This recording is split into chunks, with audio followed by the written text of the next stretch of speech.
ကျွန်တော်ရဲ့မိတ်ဆွေများအားလုံးပဲမင်္ဂလာပါခင်ဗျာ။ဘာကြီးစံ channel လေးကနေစိတ်ဝင်စားပွဲတတိတံဝေကရပွဲရောဖြစ်ရမှန်ဇလံကောင်းလေးကိုဖတ်ပြတင်ဆက်ပေးဖို့ချင်းခါကြောက်ရောက်လို့လာခဲ့ပြန်ပါပြီ။ဒီကနေ့ဖတ်ပြတင်ဆက်ပေးမှာကတော့ရန်ကုန်တိုင်းလှိုင်မြို့နယ်အမှတ်2ရပ်ကွက်ဂျပန်စုရပ်မှကန်ကြီးထိုက်သူတယောက်ကြောင်းလိုအမည်ရတဲ့စိတ်ဝင်စားပွဲတတိတံဝေကရပွဲရောဖြစ်ရမှန်ဇလံကောင်းလေးကိုဖတ်ပြတင်ဆက်ပေးမှာဖြစ်လို့နားဆင်ခံစားအားပေးကြပါဦးခင်ဗျာကန်ကြီးထိုက်သူတယောက်အကြောင်းအေးနင်သားကိုဒီလိုကြီးကြက်ကြက်အလိုလိုက်နေငါမရှိတော့တဲ့ဒီနေ့မှာမင်းတို့တွေဒုက္ခလှလှကြီးတွေ့နေမယ်နော်အဲ့ဒီလိုပြောတော့ဥတော်လေကျုပ်သားကတော်ပြောတဲ့လောက်ကြီးတော့မစိုးသေးပါဘူးတော့ခေယောက်ျားလေးပဲလေဒီလောက်တော့ရှိမှာပေါ့တော့တော်မြတ်မိကခင်မွင်းတဲ့ဦးအောင်ခရဲ့တချိန်ကပြောခဲ့တဲ့စကားများကိုပြန်လဲကြားရောက်နေမိတယ်ကိုအောင်ခနဲ့မမြမိတို့ကရန်ကုန်မြို့စင်ကြေဘုံရက်ကွက်လှိုင်မြို့နယ်အမှတ်2ရက်ကွက်ဂျပန်စုမှာအခြေချနေထိုင်ကြပါတယ်ကိုအောင်ခမှာအုတ်ချင်းဂုံဒီအိတ်ဆက်ရုံမှအလုပ်သမားဖြစ်တယ်မမြမိမှာတော့ကိုမကွာအိမ်မကွာအိမ်ဆိုင်လေးဖွင့်ထားပါတယ်သားသမီး3ယောက်အကြီးဆုံးကသားအငယ်2ယောက်ကသမီးများဖြစ်ကြတယ်မိသားစုရဲ့စာဝတ်နေရေးကျန်းမာရေးပညာရေးတို့အတွက်မမြမိကတပတ်တလက်မှာမောင်တထမ်းမေတ္တရွက်ဒိုပေါင်းဘက်လုပ်ကိုင်နေပါတယ်တာကြီးမောင်ထွင်းက10တန်းရောက်တဲ့နှစ်မှာတော့အပေါင်းအသင်းဆုံလာခဲ့တယ်စီးကရက်ကိုလက်ကျညှက်တက်လာတယ်ကျောင်းတက်ရက်မှန်မှန်ဖြစ်လာခဲ့ပြီသက်ဆိုင်ရာကျောင်းမှာအကြောင်းကြားစာပို့လာတဲ့အထိဖြစ်လာခဲ့ပါတယ်အကြောင်းကြားစာရတဲ့နေ့ညဘက်အလောက်ကပြန်လာတဲ့ဖခင်ကိုအောင်ခကမောင်ထွန်းကိုအကျိုးကြောင့်မေးပြီးစုဆုံပါတယ်မောင်ထွန်းကဝေလေကြောင့်ဘက်မရင်မရပြောနေတဲ့ဖြင့်ဦးအောင်ခမှာဒေါသဖြစ်လာပြီးတော့စုပူချိန်မောင်ပါတော့တယ်အိုးတော့နဲ့တော့ဒေါသကြီးရန်ကိုတော်ဒီလိုကင်တွယ်ပုံနဲ့ဆိုရင်ပို့ဆိုးလာလိမ့်မယ်နော်တကယ်တော့ကျုပ်သားကြီးကတော်ပြောတဲ့လောက်လည်းမစိုးသေးပါဘူးတော်များမေခမညာဒီမြသာပြောပြီးတော့ညင်းနေလိုက်တယ်ဦးအောင်ခကရိုးရိုးအေးအေးနေတဲ့သူဖြစ်ပါတယ်အတော့စားကင်းနေမူရဲ့အစစစ်လေးကဆိုတဲ့စကားနဲ့ညီစစ်လေးကိုလုံးဝမတော့အတော့စားလောင်းကစားလုံးဝမလုံးရရှိတဲ့လာစားပြင်အချိန်ပိုဆင်းလို့ရလာတဲ့လောကကိုတော့တပြားတစ်ချက်မကျန်ဇနီးကိုအကုန်အတိတ်တော်များမိမလည်းကျောင်းသား3ယောက်ဘာရီယာကိစ္စနဲ့အိမ်မှုကိစ္စတွေကိုဇေဆက်သလိုလောက်ကန်နေရပြီးအိမ်ဆိုင်လေးကိုလည်းလဲဟဲမှုမရှိရလေအောင်ဝယ်ယူရောင်းချနေရတယ်မိမိရဲ့မိသားစုအရေးကြီးသောအဓိကဖြစ်နေပါတယ်သားသမီး3ယောက်ကိုလည်းပညာတတ်ကြီးများဖြစ်စေခြင်းနဲ့မောင်ထွန်း10တန်းရောက်တဲ့နှစ်မှာကျောင်းတက်ရမှမှန်တော့အမြဲတမ်းလိုပြက်ကွက်နေတတ်တယ်စစ်တေကလေးလက်ကျညှက်ရုံများမကောက်တောက်ခုံပလီရခုံတွေမှာအမြဲတမ်းလိုတွေ့နေရတတ်တယ်မိခင်ထမမုံဘိုးပိုတောင်းလို့မရဘူးဆိုရင်မိခင်အလက်မှာဈေးရောက်လို့ရတဲ့ပတ်စံခွက်ထဲမှာဇွတ်ကိုနှိုက်ယူသွားတတ်တယ်ညီမ2ယောက်ကမိခင်ကိုပြောပြပြီးဆိုရင်လေအေးပါအေးငါသိပါတယ်အေးဒီလောက်နဲ့တော့အဆုံးသတ်သွားမြဖြစ်ပါတယ်ဒါကြောင့်မောင်ထွန်းမောင်တစ်စစ်တစ်ဆင့်ရောက်တက်လာခဲ့တယ်ဒီလိုနဲ့မောင်ထွန်း10တန်းနှစ်ခါကြပြီးတော့ကြောင်ထွက်လာရတယ်မိသားစုရဲ့စာဝတ်နေရေးနဲ့သမီး2ယောက်ရဲ့ပညာရေးအတွက်မောင်ထွန်းကိုအလုပ်ရှာခိုင်းနေအလုပ်သွားရှာမဲ့အကြောင်းပြပြီးမိခင်ထက်မှသွားစီလာစီတောင်းနေတနေ့တည်းမဟုတ်နေ့စဉ်လိုမိုးလင်းဒီမှထွက်ခွာသွားလိုက်ရာတနေ့ကုန်တနေ့ကမိုးဆုပ်ဆုံးချုံမှပြန်လာတတ်တယ်ပြန်လာတိုင်းလေအစင်မပြေသေးပါဘူးဆိုပြီးတော့အကြောင်းပြမြဖြစ်ပါတယ်တော်တက်တေကံဖြစ်နေတော့အရက်နံလေးပါလာတတ်တယ်မိခင်ကပြောရင်အလုံးမရသေးလို့စိတ်ညစ်လာတဲ့ဖြင့်တောက်လာခဲ့တယ်လို့ဆိုတယ်ရက်ဒီလာတွေနှစ်တွေအချင်းချင်းပြောင်းလဲသွားခဲ့ပြီမောင်ထွန်းရဲ့အချင်းတွေကလည်းတဖြည်းဖြည်းနဲ့ပို့ပြီးတော့ဆိုးရွားတဲ့ထက်ဆိုးရွားလာခဲ့တယ်မိုးလင်းတာနဲ့အင်္ဂါနေထွက်သွားပြီးညနေမှမှုပြီးတော့ပြန်လာတတ်တယ်ကောင်းတဲ့သာမပြန်ရင်နေမယ်မကောင်းတဲ့ကတော့ချက်ချင်းဆိုသလိုတမဟုတ်ချင်းထူကနေထောင်းကနေပြန်ထွက်လာခဲ့ပြီဖြစ်တယ်မောင်ထွန်းတယောက်ဘယ်နေရာမှာမူးလဲနေတယ်ဘယ်ဖဲဝိုင်းမှာရှုံးလို့ပြန်ပြီးတော့လူရမှရန်ဖြစ်ကြတယ်ဘယ်ပီလီယခုံမှာထိုးကြကြကြောက်ရန်ဖြစ်ကြတယ်စသဖြင့်မောင်ထွန်းရဲ့မကောင်းတဲ့ကစုံလို့နေပါတယ်ဒီသတင်းများကိုဖခင်ဦးအောင်ခ သိလာခဲ့ရပြီအဲဒီခါမှာလူရိုးစိတ်တို့ဖြစ်တဲ့ဖခင်ဖြစ်သူမှာမိုးကြိုးပြစ်တယ်လို့စူပူချိန်မောင်မာတော့တယ်ဟဲ့ကောင်မင်းကလူအောင်မွေးထားရတဲ့နဲ့လူမဟုတ်ရလားကွာဟမ်လောက်ချင်အောင်ရှောက်လုံးနေတာမိဘမျက်နှာကိုမထောက်တဲကွာငါကွာမင်းငါလုံးလေသေတော့မှာပဲကွာမင်းကြောင့်ငါတို့မိသားစုတစုလုံးသိခါကြကုန်ပြီကွာရှက်တက်ကရစမ်းဒီလိုသာဆက်လုံးနေရင်တော့ငါကလည်းမင်းကိုအချိုးနဲ့ထိတ်မှာနော်ဩတော့နေတော့ဘယ်နဲ့ပြောလိုက်တာတော့ကိုသားကိုအချိုးနဲ့ထဲမလို့ဟုတ်လား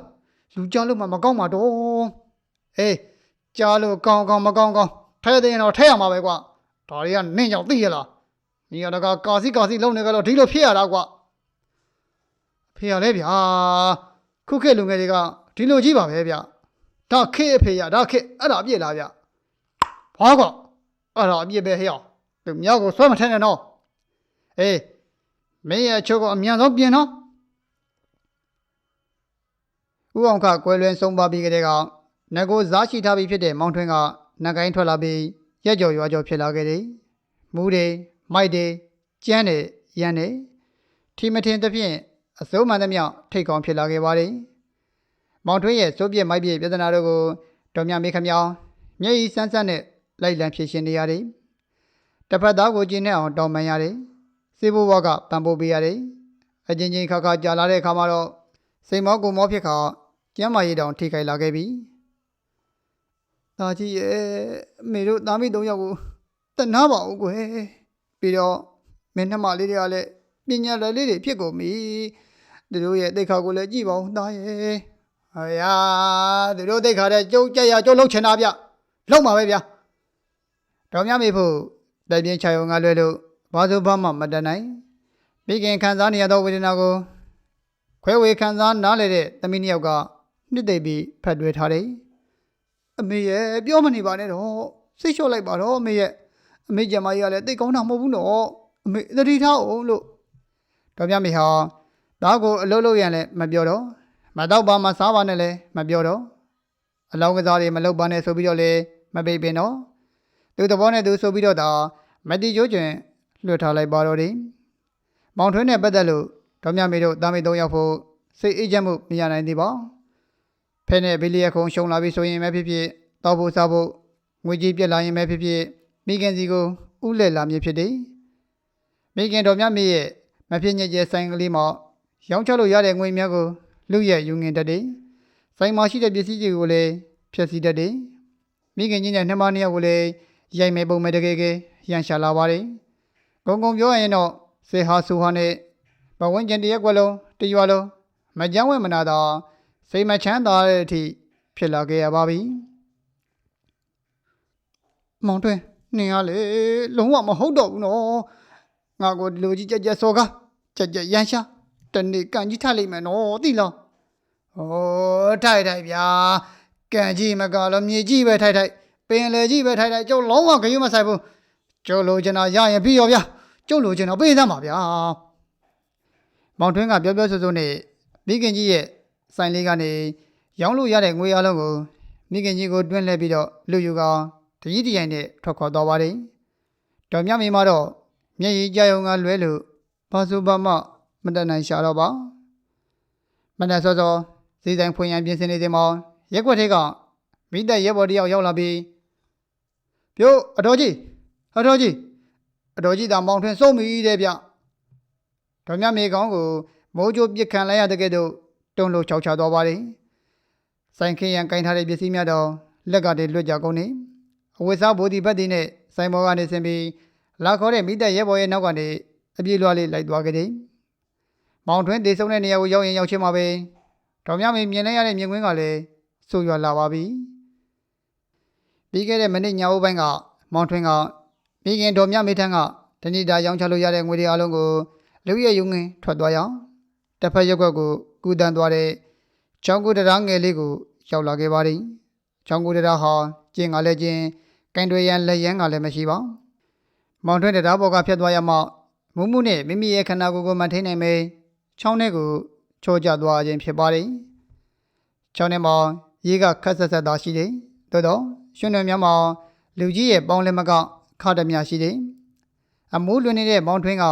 မိမိရဲ့အသက်ဘေးမှာလွတ်ရန်ရုန်းကန်ကြိုးစားသေးတာကိုလည်းတွေ့ရပါတယ်မရတော့တဲ့အဆုံးဘာမှညာမှမသိတတိကင်းကွာစွာနဲ့အယက်မှုမှုနဲ့ရေစက်ပေါ်ကိုမျက်နှာစိုက်ကြသွားခြင်းပဲဖြစ်ပါတယ်တယောက်ကစားတရားဆိုသလိုလာရောက်ကြည့်ရှုနေကြတဲ့ရက်ွက်ထဲမှာလူအများကတော့ကျေးဇူးရှင်မွေးမိခင်ကြီးကိုကိုဒီလက်ရောက်ကာယကံဝစီကံနှစ်ပါးတို့နဲ့စော်ကားရိုင်းပြခဲ့တဲ့ဟာကုသိုလ်ကံစိုးကြီးကြောင့်မြေမမျိုးတော့လဲမြေမျိုးခံရတဲ့ကဲ့သို့ရွှွနွယ်နေခြင်းကလည်းခံရရေတိမ်မှာရေနေခြင်းလည်းခံရအသေးဆုံးနဲ့သိရတဲ့ပြင်စာနန္ဒိယကံကြီးထိုက်သွားခြင်းဖြစ်တယ်ဆိုပြီးပြောဆိုနေကြပါတယ်မိဘကိုစော်ကားဆရာသမားကိုစော်ကားယတနာသုံးပါးကိုစော်ကားလို့မြေမျိုးတာတွေဘေးတွေ့တာတွေကတော့အမျိုးသမီးနဲ့အမျိုးသားမှာအမျိုးသားတွေကပို့ပြီးတော့များပါတယ်မိဘကိုပြင်မလို့ပြင်စာနန္ဒိယကံကြီးထိုက်တာအမျိုးသမီးတွေကအလွင့်ကိုရှားပါတယ်မရှိသလောက်ဆိုပါတော့မရှိသလောက်ထဲကရှာရှာပါပါတွေကမိဘကိုစော်ကားပြင်မလို့ပြင်စာနန္ဒိယကံကြီးထိုက်လို့မြေမျိုးသွားရတဲ့အမျိုးသမီးတယောက်ရှိခဲ့ဘူးတယ်သူရဲ့နာမည်ကမတ်တင်မြတဲ့ရွာလေရွာဟာညောင်လေးပင်မြို့နယ်အတွင်းမှာတည်ရှိပါတယ်ရွာသူရွာသားများကလေယာလုပ်ငန်းနဲ့အသက်မွေးကြပြီးအလွင့်ကိုရိုးသားလို့ကြိုးစားကြသူများဖြစ်တယ်ဒုကိုယ်တူလည်းကူညီကြတယ်ရိုင်းပင်းကြတယ်ရွာသူရွာသားများစုဟာအချင်းချင်းစီလုံးညီညွတ်စွာနဲ့စောင့်ရှောက်နေထိုင်ကြတယ်ရွာလေပိုင်းမှာလေသမားကြီးဦးမြောက်အောင်နဲ့ဒေါ်တင်နူးတို့မိသားစုမှာမတ်တင်မြလို့ခေါ်တဲ့သမီးတယောက်ရှိတယ်မတ်တင်မြကအသက်15နှစ်အရွယ်ရှိအပြိုပေါင်းမှလေးဖြစ်ပါတယ်မတ်တင်မြဟာအရက်ရှိပြီးတော့ဖြူဖြူပွေးပွေးချစ်စရာကောင်းတဲ့တော်သူမလေးဖြစ်တယ်တတမာရန်ကျောင်းသူဖြစ်ပြီးစာရေးစာဖတ်တတ်ပြီးတော့ညံကောင်းသူလေးဖြစ်ပါတယ်မတ်တင်မြကတကယ်ချင်းပေါင်းသင်းများပေါ်မှာအနိဒာခံပေါင်းသင်းဆက်ဆံတတ်တော်လေမိဘများပေါ်ဆက်ဆံရမှာတော့စကားပြောဆိုရမှာစရိုင်းပြပြီးမိဘရဲ့ကျေးဇူးကိုမသိတတ်သူလေးဖြစ်ပါတယ်မိဘနှစ်ပါးရဲ့လုပ်ငန်းကိစ္စဝါကိုဝိုင်းဝန်းကူညီလုပ်ကိုင်ပေးရမှမသိတတ်တဲ့အပြင်ကျောင်းကနေပြန်လာပြီဆိုရင်လေလွယ်ကိုဘေးချပြီးအမေချက်ထားတဲ့ဓမင်းဟင်းကိုခုခတ်စားတော့ပြီးတော့ဟင်းမကောင်းပါကအမေကိုရန်လို့ပြောဆိုပါတယ်မိခင်ကြီးဟာဖခင်ကြီးလေထဲမှာပြန်လာရင်စားဖို့အတွက်ဟင်းကိုခွဲပြီးတော့ချန်ထားလို့မရပဲတော်လို့များတော့သူ့လူကြီးတွေကတိတက်လိုက်တာဒီမှာဟင်းနေရှိရတဲ့နဲ့မရှိဘူးတဲ့ဆိုပြီးတော့ချန်ထားတဲ့ဟင်းများကိုရှာဖွေပြီးမတ်တင်မြတ်ကစားတော့ပြလိုက်ပါတယ်မိတင်မြတ်ကအစားတော့မန်မောယုံသားမကောင်းအလှပေါက်ကိုလည်းအလွန်ကိုမန်မောတယ်မျက်နှာမှာတနခါနဲ့ထမင်းကိုဂုံလုံးချွတ်ပြီးအင်ကြီးကိုလည်းတွေ့ကြရနေရာမှာပြစ်ထားတာကြောင့်မိခင်ကြီးကလိုက်ပြီးတော့တင်ရတယ်အဲ့ရကိုလည်းထားရင်မသိတာကြောင့်သူ့မိကပဲတင်ပေးရတယ်မိဘနှစ်ပါးက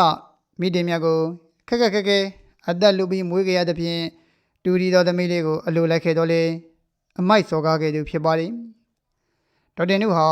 အသက်40ကျော်မှကိုဝင်ရှိလာပြန်ပါတယ်ကိုဝင်ရက်မှဖြစ်လာတဲ့ခါမှာတော့ဒီဘုံကြောင့်ကိစ္စတွေကိုသမီးမတ်တင်မြတ်ကိုလွှဲထားရပါတယ်မိခင်ကြီးခိုင်တဲ့မြတ်ကိုမိတင်မြတ်ကမလှုပ်ချင်လို့ပါဇက်ကနေပွက်စီပြောပြီးတော့မှလှုပ်တယ်ဒေါက်တင်နုမိဖွားချိန်မှာကိစ္စဝါကိုသမီးဖြစ်သူမိတင်မြတ်က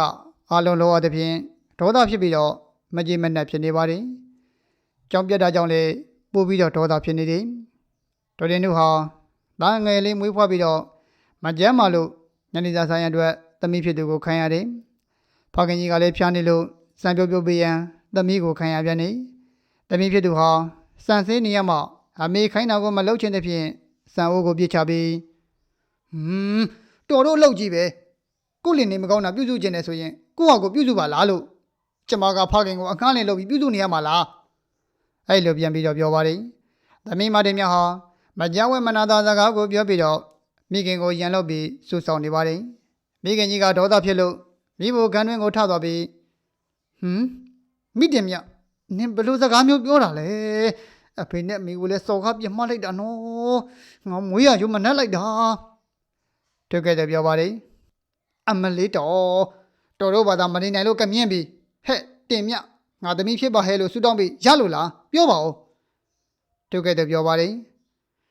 တော်တော့မိတင်မြတ်ညီလှုပ်ချင်မှလှုပ်ညီစကားတွေကလွန်လာပြီနော်လွန်းတော့ရဘာဖြစ်တယ်လဲမှန်တာပြောလို့တော့နာတာလားတော့ညီငါ့ကိုပြန်မပြောနဲ့တော့ငါလုံးလိုက်ရလှုပ်ရလှုပ်ကြည့်လေကျုပ်လည်းလက်ပါတာပဲအဲ့လိုပြန်ပြီးတော့ပြောပါတယ်အမေမတ်တင်တို့မရမီသမီးကမိခင်ရဲ့ဘောက်ကိုဖြန်းကနေနေအောင် ရိုက်ချလိုက်သည်ဒေါက်တင်နုကနောက်ကိုလန်ကလဲကျသွားပြီးတော့မိခင်ဖြစ်သူဒေါက်တင်နုရဲ့ပါပြင်မှာသမီးရဲ့လက်ရကထင်းရှားစွာကြံရည်ခဲ့ပါတယ်ဒေါက်တင်နုကအံ့ဩစွာနဲ့ဝမ်းနဲ့စွာငိုချလိုက်သည်အမလေးမအေးကိုသမီးကပါးကိုရိုက်တယ်တော့ဆိုပြီးတော့အော်ဟစ်တဲ့ခါမှာသမီးဖြစ်သူကအိမ်ထဲကနေထွက်ပြေးသွားတယ်ရွာထိပ်မှာတူတယောက်ကခေါ်လိုက်တယ်လို့အတန်လာရစီကိုအပြေးထွက်သွားပါတယ်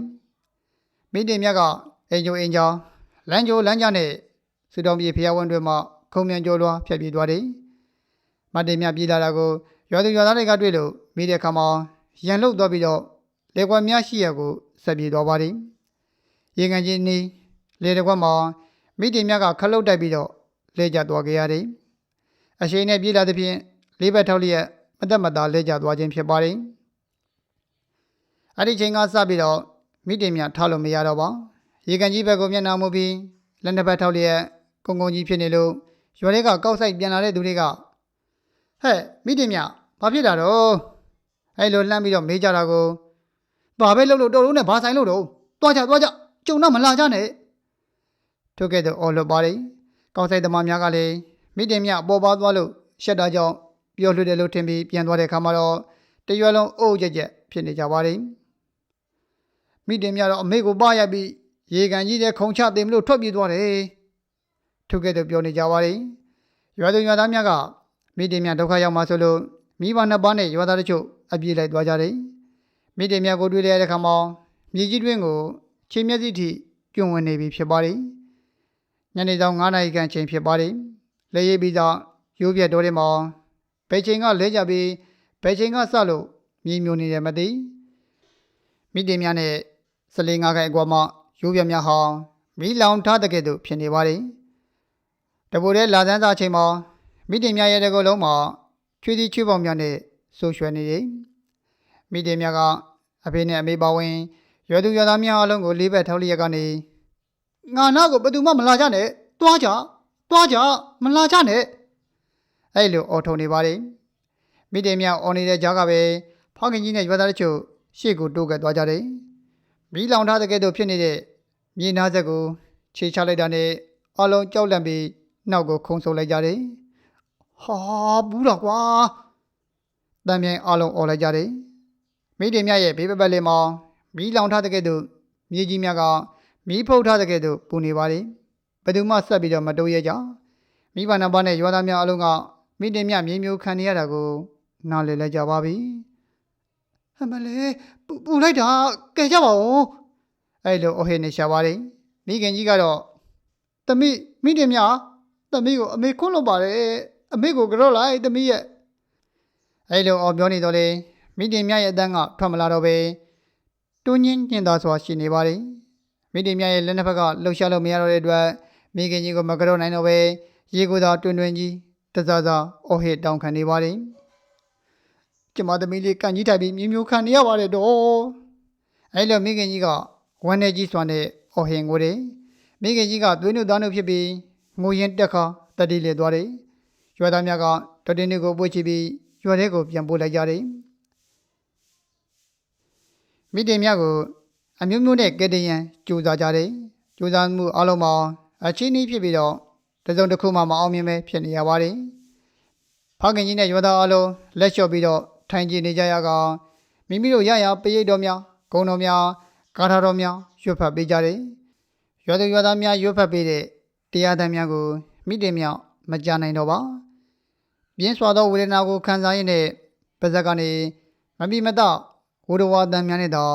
အော်ဟစ်အကူကြီးတောင်းခံနေတော့လေမိုးတော်စင်စင်လင်းခဲ့ရပါတယ်မိုးလင်းတဲ့ခါမှာတော့မိတင်မြရဲ့ခြေသုံးခန့်ထိမြေကြီးတဲ့ကိုဝင်နေပြီဖြစ်ပါတယ်ရွာသူရွာသားများမှတစဉ်စွန့်ခံခြင်းရောက်တဲ့အခါမိတင်မြမြေမြုံနေတဲ့တဲ့မှာတော့အနိဗ္ဗာန်ဝန်းကျင်မှာရှိတဲ့ရေရွာများကိုပြန့်နှံ့ပြီးပရိသတ်များအများပြားရောက်လာကြတယ်လာသူတိုင်းက